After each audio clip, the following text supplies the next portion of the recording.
You might think YouTube Kids is safe because it has kids in the name. But what if I told you it's filled with content so mindless it makes SpongeBob look like Shakespeare?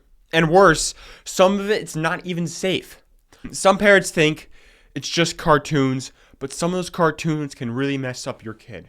Today we're diving into what YouTube Kids really is, how the parental controls work, and how you can keep your child safe despite these dangers. This is part 2 of the last podcast, and I want to welcome you to the Parent Tech Support Show, where I empower parents with the tech knowledge they need to know to protect their kids online. My mission is to demystify parental controls, share practical tips, and reveal all the tricks that kids use so that you can navigate the online world with confidence. I'm your host, Jack Hughes, and because I grew up in this digital age, I have plenty of experience with getting around parental controls and doing things I wasn't supposed to. But those days are now over. Today, I use all that inside knowledge to help you, the parent, protect your kids online. As we jump into this video here, I wanted to give you, or this podcast here, I wanted to give you a general overview of what YouTube Kids is and how it works. So, YouTube, I'm sure we all know what YouTube is itself. YouTube is the platform. You might be watching or listening to this podcast on YouTube, but YouTube is a platform by Google where you're able to upload all the videos. It's pretty much like a second search engine for videos. So it's by far the biggest video sharing platform out there. And YouTube or Google made its own little platform specifically for children, and it's called YouTube Kids, and it's really designed for children under the age of 12. And the idea is straightforward: filter out all the mature or harmful content and serve a library of quote-unquote kid-friendly videos. Think cartoons, think educational shows, think like, Phineas and Ferb, or I don't know, whatever kids watch these days. And it offers age-appropriate videos, educational content, cartoon, some music. You probably heard the song Baby Shark, do do do do do do. That's like the most viewed video of all time, and that was viewed a lot on YouTube Kids. It's a kid's song. It's like a nursery rhyme, essentially. Like Wheels on the Bus goes round and round. There's a bunch of those music videos on YouTube Kids as well. And parents can create profiles for each of their children who use the YouTube Kids account. So if you have a kid who's under 8, they have their own profile, and then if you have a kid under the age of 12, they have another profile that they use YouTube Kids, and that determines what type of content that they'll see. So how does YouTube filter all this content out? So how does YouTube filter all this content out? And essentially what it is, it takes all of YouTube's videos. So let's say YouTube has 1 trillion videos, and it uses a series of algorithms and maybe some human review, but mainly algorithms, to look through all that video, all the videos on YouTube, and find the content suitable for children. And then it puts that on YouTube Kids. So it pretty much uses AI or algorithms, depending on how you think of it. And when you sign in with your Google account on YouTube Kids, you'll create a profile for your child underneath your Google account or your YouTube account, and then you'll set which layer you want, or I call them layers, what layer you want for your child, depending on the age range. So there are 3 different layers or content experience levels. There's preschool. There's the preschool level, which is ages 4 and under. There's the younger level, which is ages 5 to 8 years old. And then there's the older level, which is ages 9 to 12. And you can also handpick what your child is allowed to watch using the approved content only. And I'll get into that a little bit later, and how that all works. It's actually quite fascinating, and that's the method that I recommend for most parents to use for a variety of reasons. But going on to that preschool level that I just mentioned a second ago, preschool, as I just said, it's designed for ages 4 and under, and it's mainly designed for toddlers or very, very young children, kids who don't even really know how to talk exactly, It mainly focuses on nursery rhymes, simple learning, colors, animals, etc. It essentially blocks almost all entertainment style videos, anything with fast-paced visuals. It's very simple. There's no comic section. There's no ads unless they're embedded by the creator. And there's also no search option. So your child can't search up any videos. They're 4 years old. They're not going to know how to search up videos. But some of the negatives of using that level, or I guess just using YouTube Kids in general, you're going to have these problems with any level. But you're still going to get algorithmic suggestions, meaning that YouTube is still going to recommend videos to your toddler. And YouTube's whole algorithm focuses on having your toddler, or having anyone for that matter, watch longer and as long as possible. And so it might give it some overstimulating content that sneaks through the levels. So it might try to give your child overly stimulating content to get them to watch videos longer. So it's just going to try to get them hooked on YouTube Kids. I mean, it's just how it is designed. That's how YouTube makes money, by having people watch their videos as much as possible. But onto that second layer, which is the younger layer, which is ages 5 to 8. And this adds more entertainment options like some cartoons, some toy reviews. So just like an iPhone review, like I watch YouTube videos on somebody reviewing the new iPhone or the new MacBook or something. Same thing with toy reviews. There's going to be a lot of little kid channels that are reviewing toys, like, man, this toy right here is blue and it can go 30 miles per hour because it's an RC car or something like that. So there's a lot of toy reviews. There's going to be a few beginner DIY or science videos, which I find very fascinating. It's definitely one of the highlights of YouTube in general, which are those science videos, because you can learn a lot with YouTube in general. But this level, the younger level, age 5 to 8, still filters out most violent or sexual or mature themes out of YouTube Kids. But now it adds the search bar, so kids can search for videos, but you can disable the search bar if you want to. And then again, just like the preschool level, it's going to get a little bit more worse, a little bit more risky.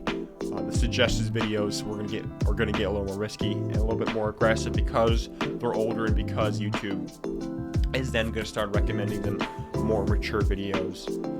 So this is where things begin to slip. Occasionally there'll be creepy or weird videos sometimes appear, and in the line between educational and mindless content gets blurry. Some videos might include questionable jokes, mild bullying, or themes you might not want your 6-year-old absorbing that are labeled kid-friendly but are not always parent-approved. I know a lot of people will make these YouTube videos and they'll market it and they'll use certain keywords like Elsa or like Spider-Man to try to appeal to kids, and they'll use all these keywords to get past the YouTube filters, because a lot of it is AI filtering these videos, so they don't have people watching these videos. So these creators making these videos are going to try to sneak past those algorithms and try to get kids to watching them. And sometimes it can be very bizarre and very weird stuff. I know, just a little example, if you want to look up ElsaGate, it was a big thing back in like 2017 when it comes to YouTube Kids. And that was when a bunch of these really weird videos, kind of in the gray area, that these creators were posting really weird videos, and these kids would watch all these weird videos because they're taboo. It's like some of the thumbnails is Spider-Man who's sitting there pregnant on a bed. It's really bizarre, and it's hard for me to explain without photos. But look up ElsaGate, Google ElsaGate as in Elsa, the Frozen character, and Google that, and you'll see all these stories. That's not as much as a problem today in 2025 as it was back in 2017 and 2020. But sometimes some weird, creepy videos like what was going on back then may still slip through the cracks. Again, nothing is foolproof, but that that kind of goes on to the older section, which is ages 9 to 12. So this is the oldest layer, or the oldest content layer that I mentioned earlier. And this is meant for the more mature kids who want more music or gaming videos or science videos and other interest-based videos. So it unlocks a much wider range of content, including creators that talk about pop culture, maybe celebrity news, and it opens the door to gaming videos, some blogs, or not blogs, vlogs, that's the word, some music videos, how-to tutorials, and it feels a lot more like a regular YouTube with a good kid filter on top of that. So, you know, if your child wants to watch some Minecraft gameplay, they might be able to using the older settings on YouTube Kids, but they won't be able to watch people swearing or whatnot, or hateful or spiteful content, which would still be filtered on the older layer. So all these layers here, the preschool layer, the younger layer, and the older layer, I don't want to make them sound like terrible, that when your child goes on to these layers, that let's say they're on the younger layer, so they're in the layer in the middle, which is ages 5 to 8. They're not going to go on that, and they're not going to go see inappropriate content right away. Again, there may be a few things that might slip through the cracks, but for the most part, these layers are pretty accurate to what they describe. But there are a few dangers of YouTube Kids that I want to make you aware of. And number one is, I already talked about this, but I didn't give it a standalone thought, and that is that YouTube Kids is still YouTube underneath. So even though it's filtered, even though it has all these AI and all these algorithms filtering YouTube, it's still pulling it from the YouTube platform. So there's bound to be some non-kid content that's going to eventually slip through the cracks. And like YouTube Kids is designed to have kids on it as long as possible. That's how they make money. YouTube makes money by recommending videos and giving them ads. YouTube Kids is going to recommend the most addictive content it can to your child to keep them on the app for as long as possible, so that they can make money off of that. The second danger that I wanted to give attention to is the overstimulation, and a lot of people call it brain rot content. So another massive problem, this is probably I'd say the biggest problem with the YouTube Kids, is not exactly the addictiveness of the content, it's not exactly the dangers, it's not exactly your child stumbling upon some inappropriate content, it's the quality of the content. Most of the quote-unquote kids content just rots your brain. It's not like a good kid story like Beauty and the Beast. It's just incredibly stupid, and it just makes you feel terrible watching. It's just like junk food, right? Versus real food. Junk food tastes amazing. You know, a good cheeseburger from McDonald's tastes like wonderful. You have some good fries with that. You have some Coke, but it's like garbage for you. Versus real food, real substance. You know, you have steak and you have broccoli. YouTube Kids is a lot like that. A lot of the stuff on YouTube makes your brain like mush. You can feel it turn to mush when you watch it. And just like junk food, these videos get your kids hooked on them. And they, like, think of Baby Shark, that one video or that one song that is just incredibly viral, and it's just the same thing over and over again for 3 minutes. And that's like the most viewed video out there. So you want to be incredibly careful for all this brain rot, and that's one of the reasons why I would never let my kids get YouTube Kids, or my little siblings get YouTube Kids, just because it just rots their brain out, and it just, the videos on YouTube Kids is not that quality, and it's just going to be pretty bad for them. But there's a solution that I'll tell you right after the third problem here, which is the marketing on YouTube Kids. So again, as I mentioned, YouTube is making its money through ads, and YouTube is going to be collecting data about your child and giving them ads based on that data.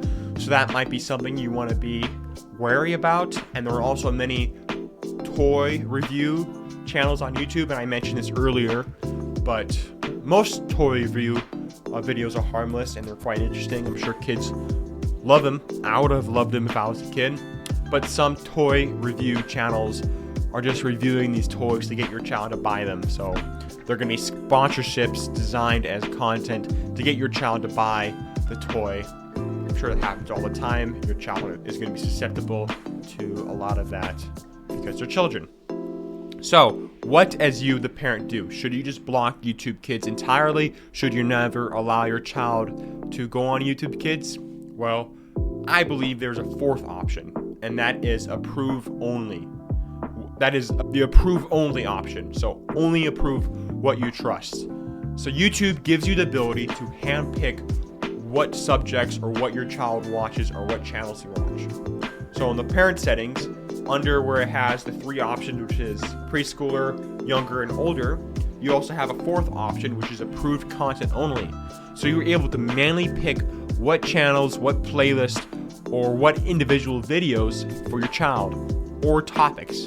So for example, you might only approve channels like National Geographic, or Bible-based cartoons, or Vsauce, or Potassium. All these are like science channels, and they're good content that they make. So that's something I highly recommend they do, is approve all these topics, approve the channels that you trust. And then another option you also have is to set time limits so that they can't spend hours a day on YouTube Kids. So you're able to set a 30-minute time limit in YouTube Kids itself.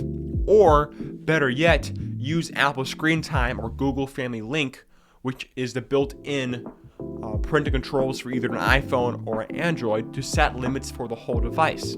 And again, I always recommend setting limits at the device level, not just in the app, because kids can quickly move to another app when they hit their time limit. Now, if you need any help with setting up time limits for YouTube Kids, or whether that's blocking porn on their phone or their device, you can get on a 5-minute call with me, and we can strategize how we can do that. And that 5-minute call is completely free, no strings attached. I want to be able to help you. So that link should be down below. It should be a calendar link. If you're seeing this like a year later, it will probably be expired by then. So check it out now when you still have the chance. But the approved content only option, the fourth option, what's nice about that is it solves the problem that bad content might still slip through the cracks. Because you're only allowing your approved content, that blocks out all the content. So you don't have to worry about bad content slipping through all this content moderation, all the AI filters. And the screen time limits, whether that's through YouTube Kids itself on the app itself or through Apple Screen Time, that helps with the addictive nature of YouTube Kids so that your children aren't on YouTube 24/7. So if there's one takeaway from the day, it's this. YouTube Kids can be a helpful tool, but it needs your supervision and the right settings to be truly safe. For more in-depth guides and updates, head to my website at parenttech.support and sign up for my newsletter.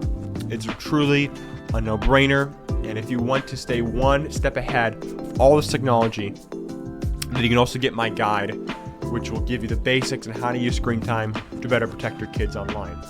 It'll tell you how to set up downtime limits, it'll tell you how to block pornography, and it will even share with you some of the back doors that I used as a kid to get around parental controls. So don't forget to like and subscribe and share this podcast with any other parents who want to foster healthier tech habits for their kids.